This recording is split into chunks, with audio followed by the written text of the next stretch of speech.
is an honor and a privilege, a double up, if you will. So be prepared and be ready.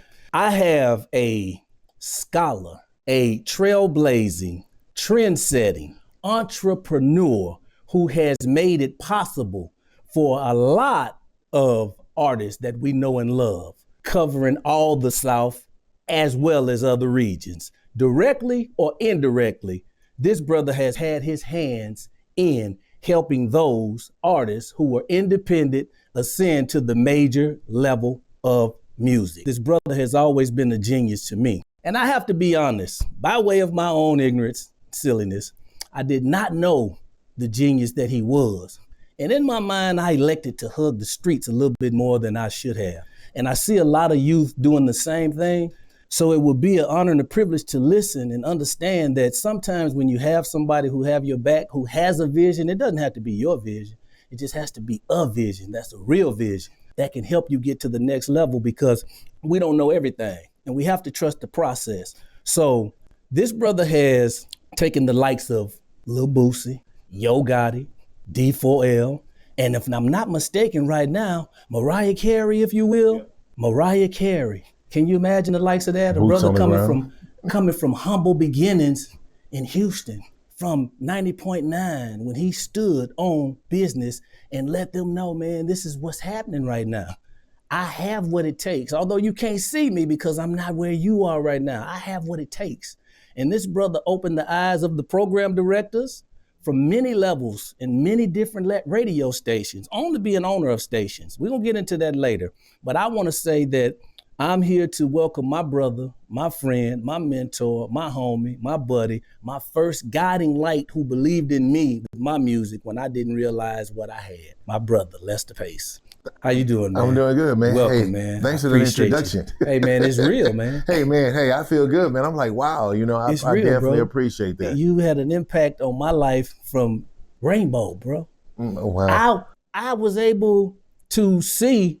I remember when Brandon was a baby in the car seat, right? And Marco brought me to you. Said, man, my boy got something, and you was moving, man. You was grooving, man, and you were making it happen at this place and this time. I remember when you accidentally screwed down a record, right? And I heard it because we used to go over to Daryl, because Daryl Scott was about the only tape store that you could really buy tapes get the from. mixtapes from, right? And before he became the tape store, he was just selling them. Right. So, and I remember hearing the guy that Face always talk about, "Are you game?" bumping. Right. And then the Mantronics and the Fresh is the Word was coming out of the speakers of all the guys who was on the Trues, Vols, elbows and rolling on the slabs. Deuce and Park and McGregor Park and those times, man. I would like you to share with me, man, how you began to just know that music was what it was, that was supposed to be what you were doing. Even with being at KTSU all the way on through, what was it that made you knew that you love music to even convince that program director? Well, to start out, to be honest with you, I don't think it was that I loved music. Back in high school when hip hop, rap first came out, Sugar Hill Gang, I used to sit at home on my tape recorder, found the instrument, and just rap the Sugar Hill Gang lyrics. Okay. So we used to do that. So then I was going to school at Smiley. And at that time, a friend of mine by the name of Melvin Dewalt. Melvin Dewalt and this guy named Anthony Watson, known as, and we used to call him Antonius Earl. And I got to give those two brothers, especially Mr. Watson, because lyrically incredible guy. I mean, he went to Smiley with us. So we started this little rap group in MB Smiley. Matter of fact, for the talent show, we rapped in the talent show. And I'm sure a lot of people back then laughed. We came out in the white silk shoots and everything. But at that time, I started rapping. But at that time, those guys was using that yes and, using that voice and stuff. So I was doing that. And then one of my teachers asked me, did I ever think about being a disc jockey? So she asked me about that. I said, no, I never thought about being a disc jockey. She said she was going to reach out to this lady. They had a show called Kids Jam, which I didn't know anything about. But she reached out to the lady, Pam Collins, at KTSU, and told her about me because I was doing the morning announcement. But also, I was working at McDonald's. Okay. And anybody on the north side used to come through McDonald's on Little Yard. Right. I used to play and DJ on the mic when people come through drive-through. Okay. So when Pretty people used to come creative. through drive-through, I hate to do this, but I guess I'm gonna do it for this interview, only for y'all. Never do this again. Okay. So I used to be able to say, "Welcome to McDonald's. This is Lester Sir Pace. Now your order, please." Right. And so the people come through the drive-through and say, "What's that you back there?" I say, "No, that's just a recording. Whoever talks on it sound Right. like that." Right. And so they come through there and they'll say, "I'm looking at the menu. I'm trying to decide what I want to get." I said, "Well, we got Big Macs, quarter pounders, French fries, apple pies, chicken nugget, chocolate shake, scrambled eggs, and hot cakes. Decide what you want to get today." So people used to come through there. Used to come through McDonald's drive-through and say, "It's the DJ." Right. Right. Yeah. That was So catchy. I'll be cooking, Right. and they say, "Lester, can you come answer the microphone?" Right. For the people in People wanna drive-through. hear So you. they start putting me in drive-through Okay. and everything like that. So I took that. And then when the opportunity came to go to KTSU, I would go there I don't know if we want to keep going into this story or just Right. answer the question. Right. No, but just however you flow. Just Okay, flow with so- it, bro. I started going to KTSU. They had this show, the Kids Jam show. So what it was high school kids that were running the show. So at that time, Stacy Porter, her brother Charles Porter, her dad was Charles Porter Sr., who used to Okay. be on the news, Okay. Channel 13, and he was the general manager of for TSU at that time. After he left TV, he was the general manager for Texas Southern Radio, KTSU. Okay. So we were taking over the show from Saturdays from 10 to 2. It was an opportunity that it gave kids to have the experience of being on the radio and learning radio. Right. So at that time, when I got there, R&B was big, and I was into hip hop. Right. Okay. Right. So in the first 6 months, I never got a chance to be on the radio. Only thing we did, we watched, and then at the end of the day, when the show was over, you could say your name. Hey, this is Lester Sir. Right. That's it. So finally, what happened? They had a TSU parade one Saturday, and nobody wanted to be on the air. Everybody wanted to go to parade. Right. I didn't care about that. Right. So this was my first opportunity to be on the radio Right. and play the records and the music. Right. So I always came up there with my bag, 25 or 30, 50 records that I would want to play. Your playlist. So that Saturday, I get on the radio, I play, I always say this, Stacey Lattiser or Ray Parker Jr. stuff we were playing at that time. Then all of a sudden I get a hip hop record, I put it on. Then I put another one. Right. And back then we had a hotline, which was a red phone. Right. The phone would ring, be the program director, Pam Collins. Lester, quit playing all that rap music. Right. Take that rap music out. Ring. So next thing I go play a couple more of their records. I say, "Oh, she not listening now." Right. I slip in a Right. record One and of then the- another one. And every week she would get on me about that.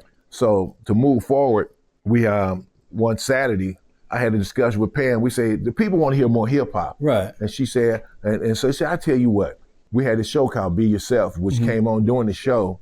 They gave, and I love the show because it gave us, it was like a talk, like what we're doing now. Right. It gave high school kids a chance to A talk voice, in right. whatever subject they were talking about at that time. So that Saturday we decided to just vote, should we play more hip hop or more R&B? Right. So we went, the phone lines went up, and man, it was like 3-1. Okay. Everybody said Go more with the hip hip-hop, hop, right. 'Cause it was And new. so then Pam took the chains off of me, Right. and that's when I was able to go ballistic. Right. And at that time, I was just always looking for, and back then it was nobody like record reps working me Right. or anything, telling You me had the actually to freedom. play stuff. I would go, back then we used to go to the record stores. We had one on the north side, and shout out to Carlos at Sound Waves. I We used to go to remember those Sound places. And also, crazy thing, DJ Premier used to work at Sound Waves. Okay. And Just they'll tell me DJ. all the fresh new hot stuff Right. because back then, you gotta realize those records, 12 inches, like $5 or $10. Right. And you couldn't listen to them in some stores. You just have to, oh, that's a Tommy Bar Right. Go on the record. whim. So I just have to go off of instinct. brand. It's $5 to get home and play the record. Like, oh, no. But the beauty of Soundwaves, Carlos, Premier, and them would play the records before we listen, and that's how I would get my music Right. to go back and play at KTSU Okay. next week that was Right. coming up. Right. And so that's when everything started to fall in place for me as a DJ. Because back then, you know, my parents used to tell me and everybody first, I worked at KTSU for free. It was Right. we didn't get paid then. Right. But sometimes I tell people, you got to learn how to put in, everything is not, It's like you an have a internship. vision, you have to have that vision that you can see farther than what it is. Right, You know what I'm exactly. saying? So I tell everybody, when I worked at McDonald's, that was my job. DJing was my hobby. Right. Once DJing started paying me money, Right, it became my job. Right. So then I can pull away from working. Venture out into what you really love to do. What I love to do. Well, man, you've done it well, bro. And I don't think that over the course of time, a lot of people know, but a lot of people don't know. And I think it's important. It will allow a lot of new people to understand how to move, to know how others have moved for them. Right. Because even with the start of being at KTSU, the hits you had to take just with getting in there for the program director to allow you, that allowed others to see you and offer you opportunity to, hey man, come do that for us. Mm-hmm. Come do that here, because it's a brilliance there. Right. And that brilliance and that determination led to others being free enough to have access to live out their dream from the Boosies and the Gottis, because you took that wisdom from going through the Rainbow days and the KTSU days and packaging it into a blueprint, man, a strategy, because you already had the ear for music. You knew how it should be played and you knew what should be played. So you was already basically A&R and then programming back then. Exactly, programming on the show. It's just who you are. And you know, some people can recognize it and don't know what it is. It's just something great. But I remember before I took myself off the map, I think it was one of the times when we were on the road and when you had just went into working with, I think it was the Box, and then you were working with Rap A Lot, because a lot of our shows were participating with the Rap A Lot. Right. And we had a lot of grooves. I don't know if, did y'all have other artists, or I was like the first artist or something like that? No, you was the first artist there, so, So now just imagine if my wisdom or vision had have been anywhere in the ballpark of what you saw and knew. So sometimes we could, like some people say, you could talk yourself into something, you talk yourself.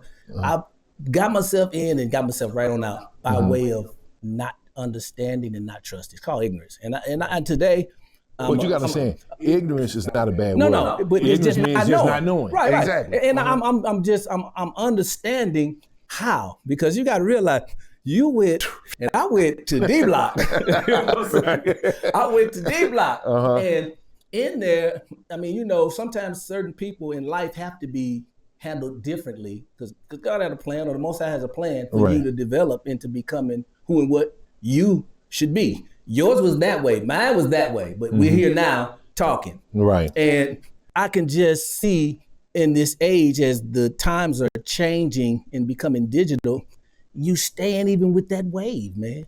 You riding that wave. So let me ask you this. What made you know or drew you to want to continue up the radio stream? What made you want to continue radio? And why not go into owning a record store, tape store, something like that? What made you? Well, just be, I did own a record store. Okay. Me and, matter of fact, I got my friend Michael Watts here. Okay. Me and Walter D had a record store on the north side off of Laurie Copy called Sound Express.